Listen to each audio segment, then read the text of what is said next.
নমস্কার বন্ধুরা, আজকের আমরা দেখুন চানা পিকনিক করছি 5-6 জন মিলে, বন্ধু বান্ধব মিলে। তা দেখুন এখানে কি কি নিয়েছি। আলু আর মটর আমি সেদ্ধ করে নিয়েছি। এখানে টমেটো কুচিয়ে নিয়েছি, শসা, পেঁয়াজ, কাঁচা লঙ্কা, আর এখানে ধনে, জিরে আর শুকনো লঙ্কা আমি ভেজে গুঁড়ো করে নিয়েছি। এখানে ছোলা আমি ভিজিয়ে দিয়েছিলাম 300।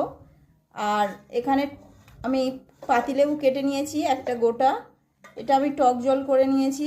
জলটা তেঁতুল ভিজিয়ে দিয়েছিলাম, চটকে নিয়েছি। আর এখানে আমার লাগছে বিট লবণ, এখানে ধনে পাতা। এখন আমি সব কিছুই দিয়ে দিচ্ছি পরস্পর। দেখুন কিভাবে চানাটা আমি তৈরি করছি। শসা, পেঁয়াজ, কাঁচা লঙ্কা, টমেটো সব কিছুই দিয়ে দিচ্ছি। ছোলা, ধনে পাতাটা আমি কেটে দিচ্ছি ছোট ছোট করে। টক জলটা দিয়ে দিচ্ছি, লেবুটা আমি দিয়ে দিচ্ছি বিট লবণ, ভাজা মশলা সব কিছুই আমার দেয়া হয়ে গেছে। এখন আমি মেখে নিচ্ছি।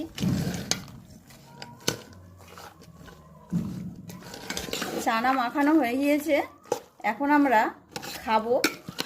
তো মাখানো হয়ে গিয়েছে, এখন পাতায় করে চানা নেব।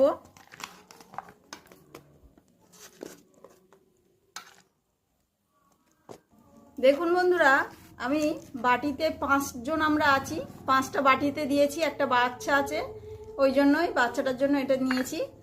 এখন আমরা খাবো। দিদির চানাটা খুব সুন্দর, আপনারা বাড়িতে বানিয়ে দেখবেন। দেখুন বন্ধুরা, আমি একটু চানা টেস্ট করছি। খুব সুন্দর হয়েছে চানা। বলেছে গুলি ফেলে। আমিও একটু খেয়ে দেখি কিরকম হয়েছে দিদির চানা। খুব সুন্দর খেতে হয়েছে। আমি তো ক্যামেরাম্যান, আমিও একটু খেয়ে টেস্ট করে দেখি। সবাই তো খেয়ে বললো দিদির চানা খুব সুন্দর হয়েছে। যদি ভালো লেগে থাকে লাইক, কমেন্ট, শেয়ার, সাবস্ক্রাইব করবে। আর অবশ্যই ফেসবুক পেজটাকে ফলো করবে।